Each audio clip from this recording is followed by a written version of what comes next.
Anna Celmiņa zina, kas strādā biznesā. Annas analītiskais skats spēj pamanīt arī to, ko Excel tabulas nerāda. Gatis Gāga balansē starp aktiera un uzņēmēja lomām. Gata uzņēmēja piedzīvotais gan veiksmes, gan kļūdas. Ļauj viņam uzdot īstos jautājumus citiem uzņēmējiem. Sarunās ar jaudīgiem Latvijas uzņēmējiem meklēsim īsto atslēgu uzrāvienam biznesā. Protams, ir milzīgs diskomforts, ieejot pilnīgi jaunā industrijā, kurā tu nemāki runāt. Ne visas biznesa idejas ir saistītas ar lielo zinātni. Man arī tas liekas pilnīgs kosmos, un man dažreiz ir sev mazliet jāiekniebj. Ir šīs komandu vienojošās vērtības un tās, kas arī ļauj strādāt šo ilgstošo periodu un arī tik progresīvi iet uz priekšu. Šis te tiek izmantots, teiksim, kā sūklis.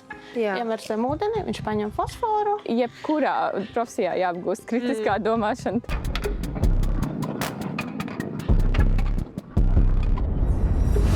Mums šodien uzmanības centrā 2 uzņēmumi, pilnīgi dažādi no pirmā acu uzmetiena paraugoties, bet tai pašā laikā abiem ir kaut kas ļoti vienojošs. Es pat teiktu, tā ir tāda tā kā maģija, kaut kas maģisks, jo abi šie uzņēmumi nodarbojas ar neredzamām lietām. Vieni neredzamās lietas apkopo, savāc, pēc tam tūko. Otri burtiskā nozīmē savāc to, kas mums acīm nav saskatāms, bet kaut ko ļoti vērtīgu, un pēc tam to iespējams pielietot tautsaimniecībā. Man ir uzreiz jautājums, cik daudz vēl ir tādu mums apkārt citiem neredzamu lietu, kur ir biznesa potenciāls. Tad atkal ir kaut kāds maģisks moments, kad tu paņem kaut ko, kas ir visiem pieejams, bet neviens to nav pamanījis un uztais no tā biznesa. Šajā gadījumā, protams, tas ir deep tech, dziļo tehnoloģiju uzņēmumu. Tur nav tas paņem uztais biznesa, tas izklausās vienkārši, bet jebkurā gadījumā tur ir vajadzīgs zinātnieks un zinātne apakšā, kas vienā gadījumā ar algoritmu, citā gadījumā varbūt ar pareizo formulu spēj tev aizvest līdz kaut kam potenciāli komerciālam. Tu vari no šitā augstuma nolikt zemē? Man patīk šodien, kā tu uzvedies. Katru 3. dienu pār mūsu galvām pārlidos satelīts, kas savāc milzīgu datu apjomu. Energy Solutions izdomājis, kā šos datus saprast un kā no tiem radīt pakalpojumu, ko pārdot. Mēs izmantojam tālspējas datus, kas nāk no satelītiem, no kosmosa, un pielietojam tos, lai atrastu reāli izcinājumu šeit uz Zemes.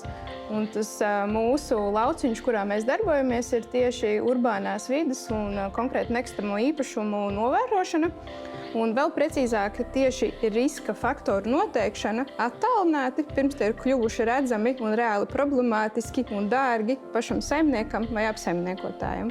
Šajā brīdī mēs varam ieskatīties līdz pat 10 gadiem senā pagātnē, kas nozīmē, ka tas ir tas brīdis, kad satelīts sāka riņķot un vākt šos datus. Ko jūs redzat to, ko mēs neredzam?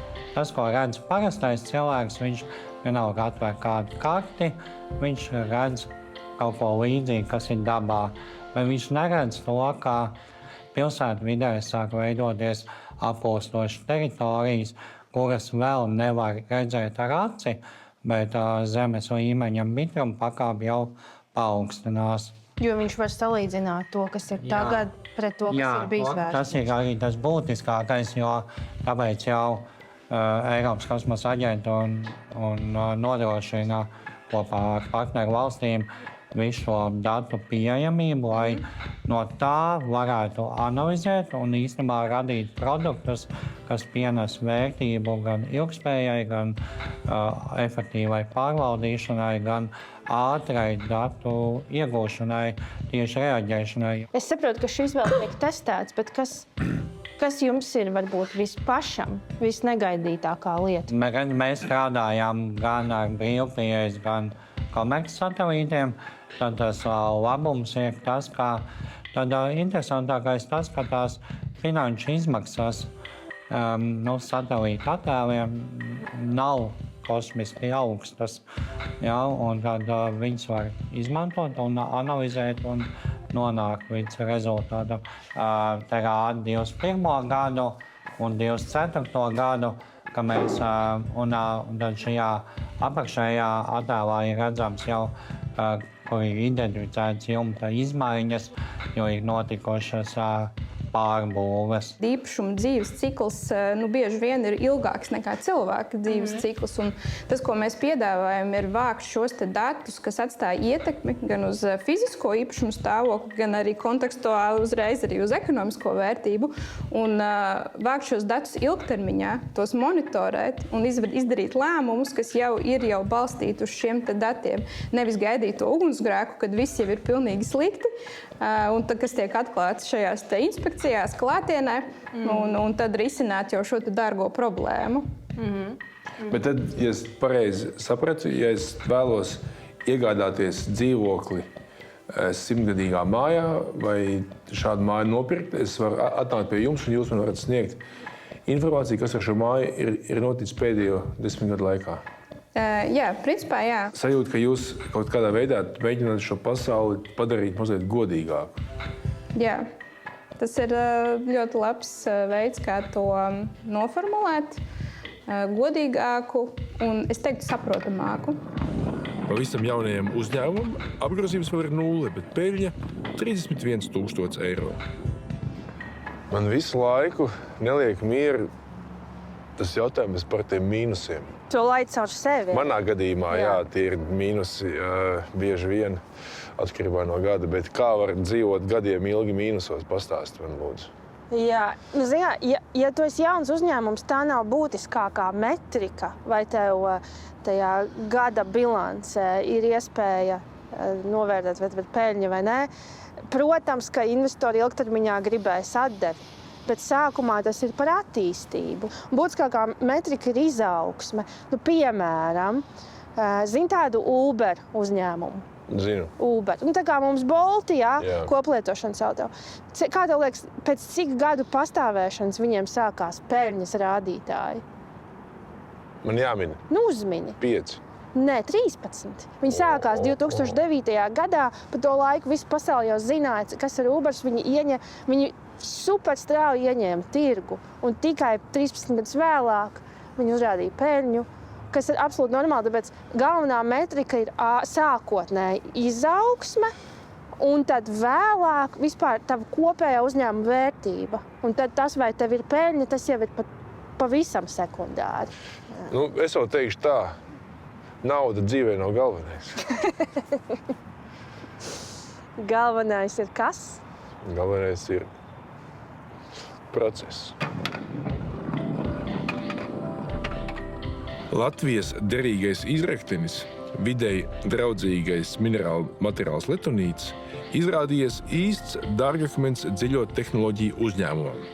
P-Agro minerāls ir ceļā, lai ar tā palīdzību atrisinātu divas problēmas – attīrīt notekūdeņus no piesārņojuma un atgūto fosforu pārveidot par mēslojumu, ko tālāk izmantot lauksaimniecībā. Kas ir letonīts? Letonīts ir dabas izcelsmes materiāls, kuram piemiet spēja saistīt fosforu. Uz dotu brīdi tas ir ierobežota informācija. Es jums viņu varu parādīt. Šādi viņš izskatās. Tādi nelieli graudi. Es teiktu, tāds sasmalcināts dolomīts. Var vienkāršot un pateikt, ka šis tiek izmantot, teiksim, kā sūklis. Iemerstam ūdeni, viņš paņem fosforu, tad tejas maisiņu izņemam ārā. Mums ir gatavs materiāls, kas satur barības vielu, un pēc tam mēs varam viņu izkaisīt. Pašlaik tiešām pastāv problēmas abos galos. Gan ir problēma ar fosfora saturu dažādas ūdens tilpnēs. Arī ir zināmas regulas, kas nosaka fosfora daudzumu notekūdeņos. Un notekūdens atrišanas stacijām ir jāsamazina izplūde fosfora daudzums līdz noteiktai robežai. Diemžēl situācijas pašvaldības ir ļoti dažādas.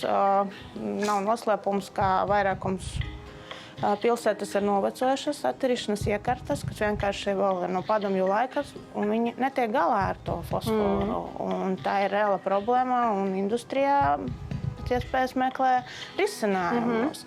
Tas tā kā viena medaļas puse, un otrā puse ir tāda, ka, zināmās, politiska situācija tagad ir, un ir pārtraukumi mēslojumu piegādē. Tas tā kā arī ir aspekts. Jā, Tad jūs ar vienu šāvienu nošaujat 2 zaķus tēlēni, sakoties, jā? Tas būtu mūsu mērķis, jā. Ilgā maratona izaugsmē P-Agro minerāls uzaudzējis savu apgrozījumu līdz nepilniem 90 000 eiro, bet peļņas ailītē 1312 eiro. Un šī ir tā vieta, kur tās zināšanas, ko jūs ieguvāt universitātē, šeit viņas tiek pielietotas dzīvē. Tā ir sadarbība starp. Mēs ar uzņēmumu sadarbojamies gan ar universitāti, gan arī mēs esam tik super laimīgi būt Ādažos. Šī ir Ādažu notekūdeņu attīrīšanas stacija, kas ir ļoti progresīva un atvērta. Un viss tāda ļoti proaktīvi sadarbojās gan ar universitātēm, gan arī ar jaunu uzņēmumiem, par ko mēs esam ļoti, ļoti pateicīgi. Jau pāriet uz tādu reālāku vidē, kas ir jau šie kubi, kur tad jau nākamais posms būs tiešām patiešo no viņu tiem attīrītiem ūdeņiem ņemt un testēt. Kam būtu jānotiek, lai jūs tiktu līdz nākamajam posmam? Tā, tas viss ir, kā teikt, pa solīšiem, jā. Mēs to varam raksturot arī tajā vienotajā valodā par tehnoloģijas gatavībai jābūt noteiktai sasniegtai.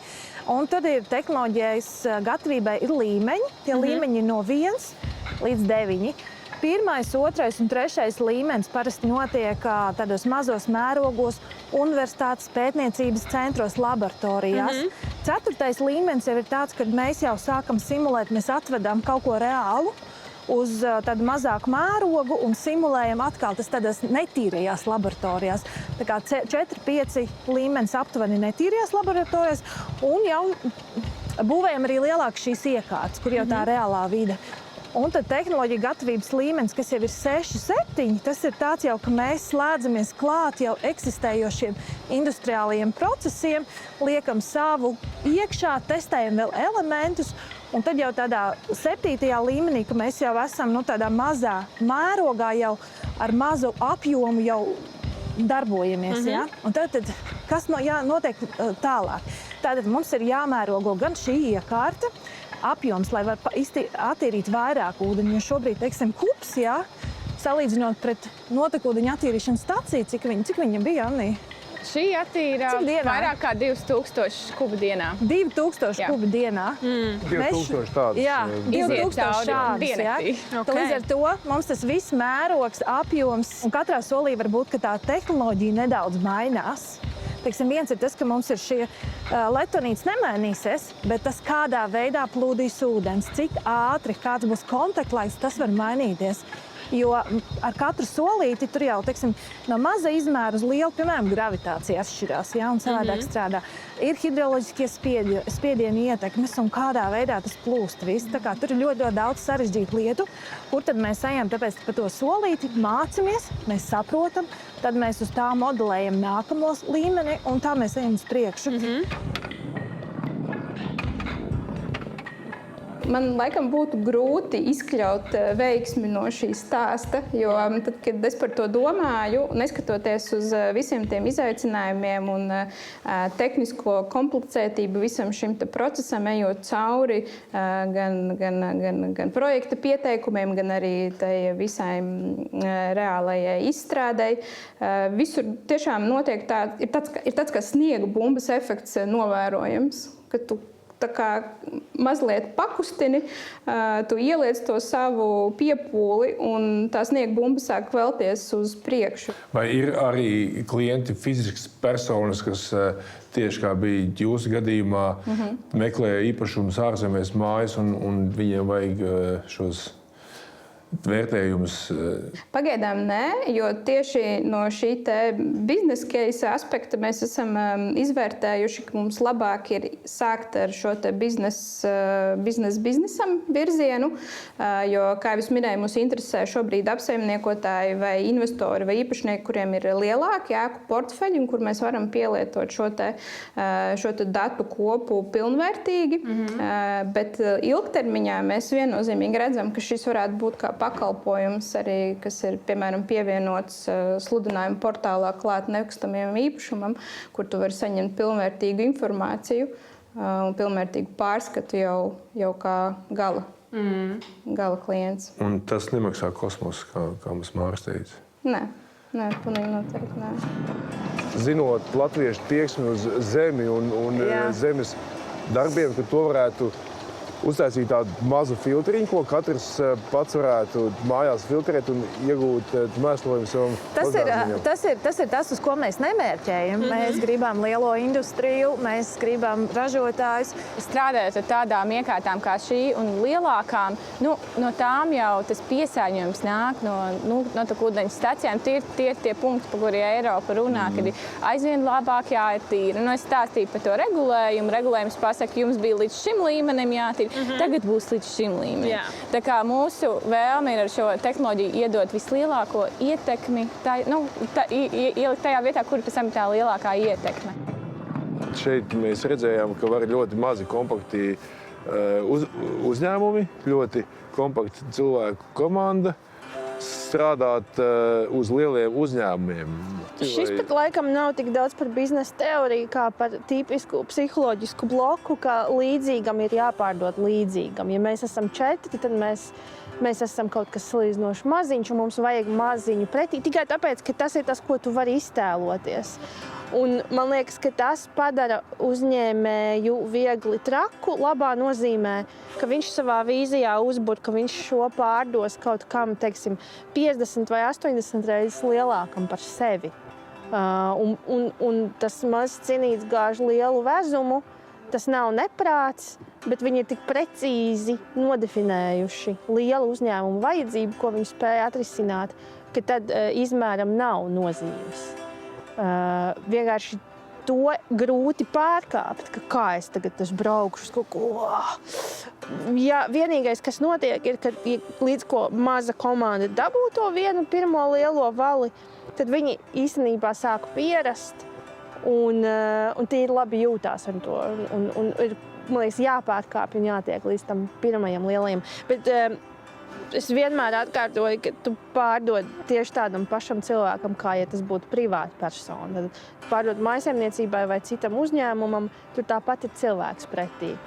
Un tādā ziņā pārdošanas, taktikas diži neatšķiras. Izņemot to, ka B2B segmentā tev ir vairāk pārdošana tiešā pārdošana, caur sarunām, caur kontaktu dibināšanu, jo uzticamība ir jārada daudz lielāka. Savukārt, ja tu strādā B2C, kas ir mājsaimniecības vai individuālie, tu vari patiesībā veidot savu tēlu plaši un attālināti un, klikšķos bāzēti un internetā, un uzticamība nav nepieciešama tik liela. Bieži vien tie mazie šuneļi ir visniknākie un nešpatnākie un tādi, kas var arī iekost lielajiem suņiem. Īstenībā, jā. Dažreiz viņi arī ir ārkārtīgi bezbailīgi, jo viņam nav ko zaudēt. Es pat nezinu.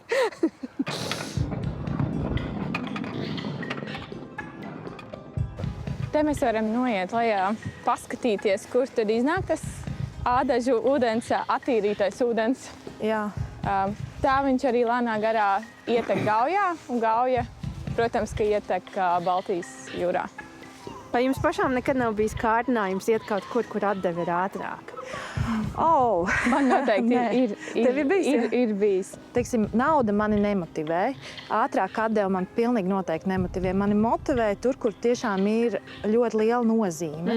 Un tāpēc arī tās visi uzņēmumi un iepriekšējās tehnoloģijas un kā mēs strādājam un kā mēs jūtamies, teiksim, kur arī komandu veidojat, ar ko tu strādā kopā, kā tu jūties šos 10 gadus attīstot šo tehnoloģiju un to, ka tu tiešām kaut mazu pilienu kā jūrā, bet tu izdari to pozitīvo labo priekš saviem bērniem, savas šīs ekosistēmas, Latvijas vīdes un tā tālāk. Tas ir tas, kā es varu tikai sev pārliecināt no rīta piecelties. Es tagad izteikšu varbūt tādu ķecerīgu minējumu, un varbūt Anna mani ārpus kadrā Vai arī kadrā. Vai kadrā veltīs pāris audzinošs epitētus, bet vai mēs varētu teikt, ka šis ir bizness, kur nauda nav pirmajā vietā? Ziniet, mēs to nevaram nekad teikt investoriem. Jā, tas viss skaidrs. Jā, bet, ja mēs skatāmies uz tiem, kas ir šajā dziļi zinātniski ietilpīgajos jaunu uzņēmumos, viņiem šīs motivācijas ir plašākas, daudz un dziļākas, kas par naudu, teiksim tā, jā. Tas ir vairāk par vērtībām, tas ir par vērtībām. Tas ir komandas, cik mēs arī skatāmies, veidojās ar to, ka mums ir šīs komandu vienojošās vērtības un tās, kas arī ļauj strādāt šo ilgstošo periodu un arī tik progresīvi iet uz priekšu, vai ne? Jo, ja tas būtu tikai nauda, tad nauda katram tāpatās ir cita. Man vajag pabarot bērnus, kādam vajag investēt sunī un kādam trešām vajag nopirkt moci, jā. Un tad tas viss būtu, tas nav tik dziļi un tas netur kopā. Tas, kas man... Bet investoriem mēs to teikt nevaram. Investoriem mēs rādām ideāli nostrādātu Exceli, kur mēs esam sarēķinājuši, un tur vienmēr ir jābūt ekonomiskiem pamatojumam. Tas ir arī tas, ko mums ir ļoti svarīgi šīs saiknes būvēt ar tādiem industrijas uzņēmumiem. Mēs to darām arī ārzemēs, un, protams, ka tur mēs nerunājam par to, par tādām ietekmes un vides. Mēs runājam, cik maksās mūsu produkts, cik tas maksās gala lietotājiem. Un to visu laiku mēs darām paralēli. Un tas katrs solis, kā mēs būvējam iekārtas un domājam par to biznesa modeli, tur ir apakšā diezgan nopietni tie finanšu aprēķinu plāni un prognozes. Bet, protams, ka tas, kas mūs satur kopā, nav nauda noteikti. Nē, to teikdams, es nedomāju, ka nauda nav svarīga. Jā. Nauda ir ļoti svarīga, bet šeit ir jēga, manuprāt, svarīgāka. No sākuma jēga, pēc tam nauda. Mums, tiksim, atkal katram savādāk, man jā, bet ja mēs skatāmies industrijai, tad tur ir tā, ka tur tāpatās tev ir jābūt, kā mēs sakam, jau šajā nozarē strādāt, tad tev ir jābūt labākam, lētākam, un pēc tam tu vari parādīt, kad ir arī šā jēgpilnīgums. Savādāk tu netiksi tirgu. Līdz ar to citā secībā. Un tad tas ir tas mūsu uzdevums radīt šo tehnoloģiju, kas ir lietojama, kas ir lētāka, un tas vides aspekts. Un man tas, teiksim, un tur atkal tas personīgās motivācijas, kā teikt. Ja mēs ieskatāmies mazliet nākotnē, vai jūs saskatāt arī potenciālu attīstības virzienu? Mūsu šī gada mērķis ir validēt mūsu tehnoloģiju ārpus Latvijas, jo ģeogrāfiskiem apstākļiem arī ir sava loma, nozīmīga loma šo datu interpretācijā. Un, tāpēc, par cik mēs skatāmies ļoti daudz uz vides datiem un datiem, kas ir saistīti ar vispār globālajām klimata izmaiņām, protams, ka mums būtu interesanti veikt pilota aktivitāti lokācijā, kur ir daudz izteiktāk tie klimata faktori. Respektīvi, ja mēs skatāmies uz Dienvidu Spāniju, tur jau ir daudz lielāka izpratne par klimata izmaiņa klātesamību, jo tas tiešām jau reāli manifestējās dzīvē. Tas ir tas, kas mums palīdzētu uzskatāmāk mūsu tehnoloģiju nodemonstrēt. Jo mums par laimi Latvija joprojām atrodas ļoti stabilā klimatiskajā zonā, kas nozīmē, ka tik drastiskus piemērus ar šiem riska rādītājiem mēs iespējams šeit neatrodam, kā mēs tos varētu atrast kādā citā ģeogrāfiskā lokācijā. ja mēs pa gadiem skatāmies, ja, tad līdz kādam šādam notekūdeņu attīrīšanas stacijai mēs esam rēķinājuši ap 30 gadu mēs varētu tikt aptuveni. Tas mums nav tik tālu. Tas dažiem liekas tālu, dažiem nav tik tālu, bet ja skatās, ka vispār cik ilgi jau mēs attīstam, tad aptuveni tie ir aptuveni 10 gadi, kamēr tu nonāc līdz kaut kam jau tādam, kā mēs sakam, mēs runājam par tiem gatavības līmeņiem, 9. gatavības līmenim, ka mūsu P-agro tas gala attīrīšanas cikls tiek uzstādīts un strādā. Ja? Un mums par to arī ir šī te apmaiņa ar naudu notikusi. Bet skaidrs, kā tas biznesa modelis arī strādā. Bet es minu, ka tā ambīcija tur nebeidzās. Tas vienkārši jūs esat sasnieguši 9. līmeni, bet tālāk ir vēl kaudze ar pilsētām un tas ir arī strādāt. 9. līmenis, teiksim, ja mēs skatāmies tikai uz filtrāciju. Jā. Vēl ir tas arī, ko es stāstīju, ka tā ambīcija ir panākt, ka tas cikls strādā. Tas mēs atgriežamies pie vārda apratīguma, ka tas apratīgums strādā.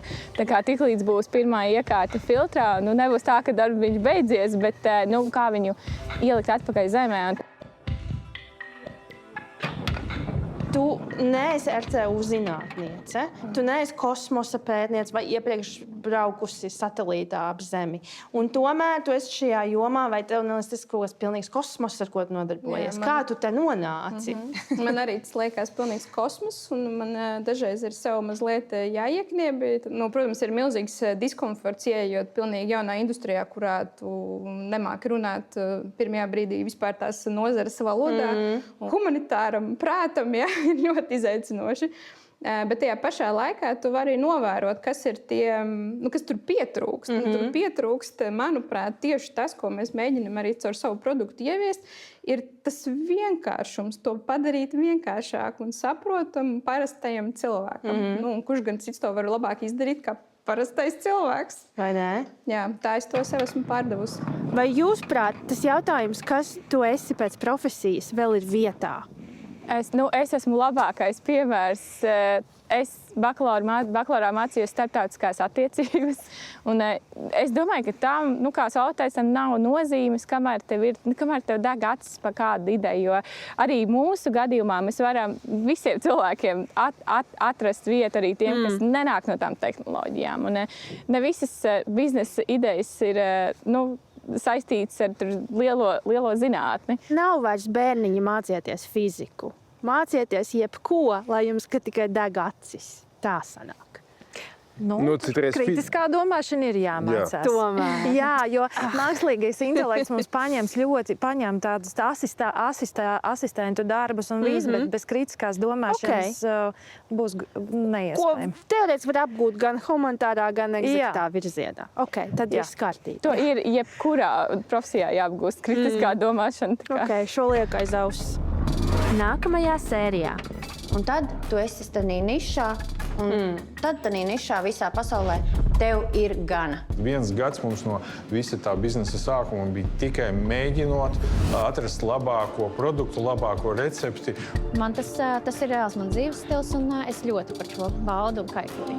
Ļoti labi, ka mēs neesam startējuši tā uzreiz ar kaut kādiem lieliem apjomiem. Tās kļūdas maksā daudz dārgāk. Mēs ražotnē, piemēram, viņi ar mums nevēlās sadarboties, tāpēc, ka mēs esam pārāk maz zīmos. Mēs nevaram pasūtīt tik lielā apjomā. Mums jābūt ar to cenu līmeni, lai mēs varētu eksportā būt veiksmīgi, ko citi tirgus konkurenti piedāvā. Tā uzņēmējdarbība tik radoša profesija, kad es nezinu, kas var būt vēl radošāks par to.